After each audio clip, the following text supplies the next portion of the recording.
Hey everybody.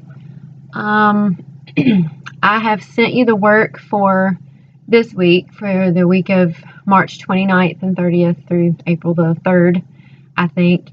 And on Thursday of this week, I have a lot of typed information for you to read, but I thought it would be a neat idea to say it, to record myself actually saying that information, because it is a lot of what I would try to say if we were together face to face. So if you will bear with me, I am going to read it because it's a lot that I've already typed. And if you want to use this to read through it and hear me say it, maybe it will kind of feel like I'm teaching or talking. This is nowhere near normal, but I am trying to make the most of this situation, and I'm totally out of my comfort zone as far as being videoed, but here I am. So if you will bear with me, I am going to read it. But as you start to peruse the folder for this week, you're going to see that we're going to start what would have been our unit on 1984. And 1984 is my baby.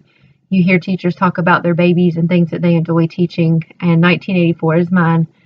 So I'm going to do my very best to make this as stress-free and doable and logical and as normal as possible. But I need you to know that I don't want you to feel stressed about this. I don't want you to feel like you're going to have to read a whole 300-page book and understand it and be good without any more FaceTime with me, because that is not my intention. My intention is for you to at least get exposed to it at this point, and I'm going to try to get you through some of the most significant chapters and themes and that kind of thing. So with that being said, if you will bear with me, I believe the information that I'm about to read to you, actually, let me open it. What I'm getting ready to read to you is something that I have put for Thursday, for April the 2nd. So I'm going to read through it. You can delete this video. You can forget this ever happened. But I think it will be useful for you to hear my voice, maybe. If not, again, if it gives you nightmares, just please delete it. So, okay, it says, we are about to begin reading one of the earliest dystopian novels written. 1984 was written by George Orwell in the 1940s, and it tells the scary story of how Orwell saw the world 40 years into the future if it kept on following the pattern set forth by society during World War II. So I am going to stop right there because that is something significant to take note of. The novel is called 1984, and it is set in a supposed year, 1984, but George Orwell actually wrote the book in 1944. So if you can imagine, he has taken something that he saw in the world in 1944 and kind of made a prediction for what the world was going to look like 40 years into the future. So the really neat and cool thing about this novel is that 1984 has come and gone. And so as we read through it and you see some of the predictions that Orwell makes, it's kind of fun to see if he was actually on point, if he missed it tremendously, or some of the things that he saw happening, if they actually really happened or not. So that is something to keep in mind. The novel is dystopian because it was written so early, but it's kind of cool because the dystopian year has already passed. Okay. I only wish we were in class to have a more in-depth discussion, but for now, I hope you will at least get an idea of the significance of this novel and why it is more relevant today than ever before. And then I say you can find a full text version of the novel here. There is a link. If you click on that, it's actually a novel that has been made into a PDF, I believe. So you have the full text. I need you to utilize that if you can. I need you to try to make arrangements. I'm pretty sure there's going to be another packet pickup, I think, on April the 7th. I don't know if that's going to change or not with the new stay-at-home order that goes into effect tomorrow. But if at all possible, you can use this link. That would be great, because I'm not 100% sure I'll be able to get paper copies to anybody at this point. But if it's going to be an issue with you, please let me know, and I will do my very best to work with you. And then I also put an audiobook link there, so you can click that too if you would like to hear somebody read it to you.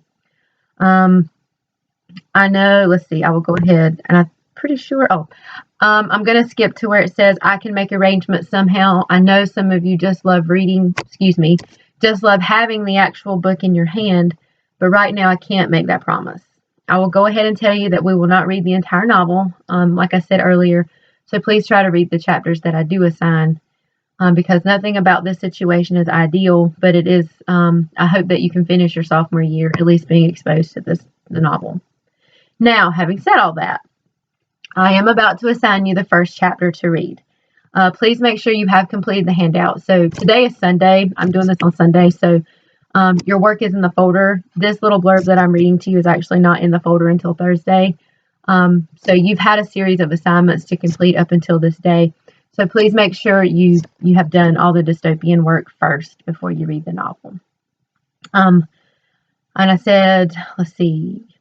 Please make sure you have completed the handouts for this week on dystopian literature as well as the notes I assigned yesterday. It wouldn't be a bad idea to go back through them before you read. I'm only assigning the first chapter right now, just the first chapter.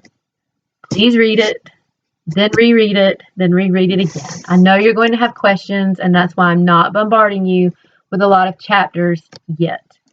Also note that the novel is divided into 3 parts or books. These are just the way Orwell decided to separate the novel. It's all still the same novel. So if you're scrolling through the online book to read, you're going to notice it starts with book 1 and then you have chapters.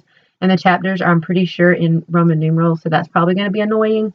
But you have to try to keep up with that, because once you get to book 2, you're still in the novel. It's just Orwell kind of divided the book into 3 parts. So this is so weird. It's like I'm looking at myself. I'm trying to look at y'all. So, a note about the novel before you begin. The novel is written about a society where it is dangerous to have thoughts that go against the ideals of the government. People can be arrested for even looking like they are having thoughts that conflict with the government. Therefore, it is imperative that they keep their faces neutral at all times, showing no emotion whatsoever, unless they're showing a love for Big Brother, and that will make sense later. That's why when you first begin the novel, there's not a lot of dialogue. You don't have a lot of quotes and people talking.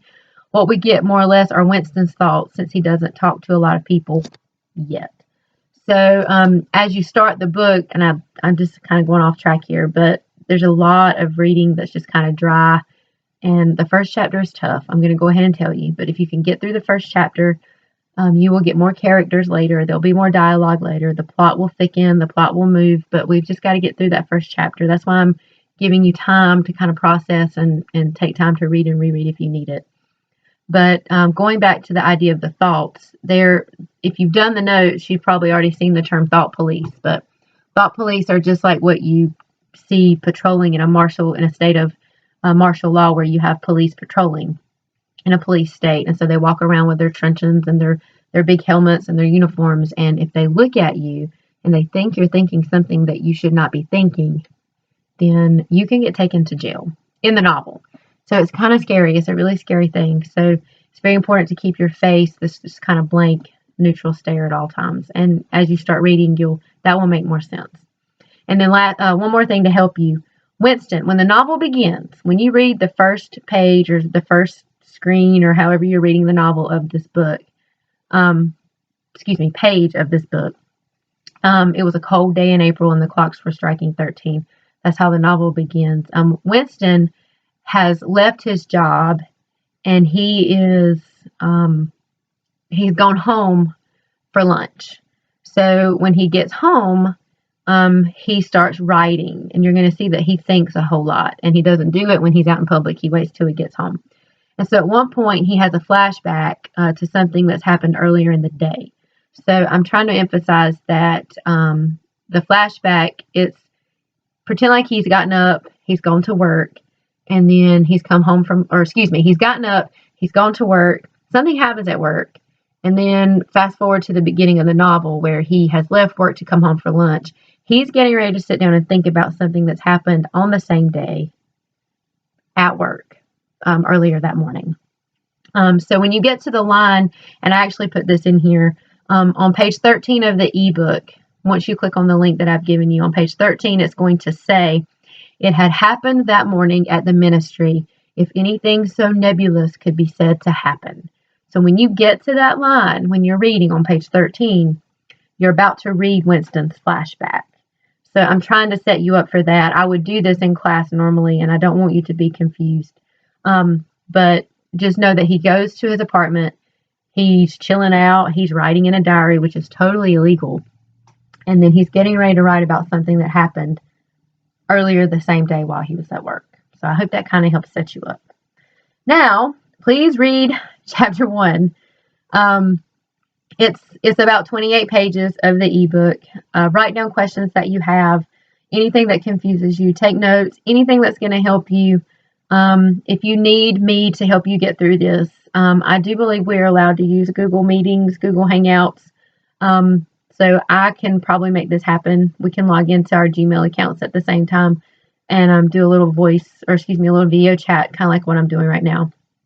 So, but if you'll write down the page number so we can kind of talk about it, that would be great. So I am very willing to do this kind of setup. This is totally new for me, but I want to get through this with you guys. I want you guys to get through this and get through it safely and well. So I said all that to say I hope you guys have a good rest of your Sunday. I hope you have a good week. I kind of hope that you have questions about the novel so that we can engage in this kind of conversation. So we're just going to play it by ear, but just give the book a chance as you start reading this week, and then we're going to get through this together. So I hope you guys have a good day, and maybe see you soon. I don't know. We'll see.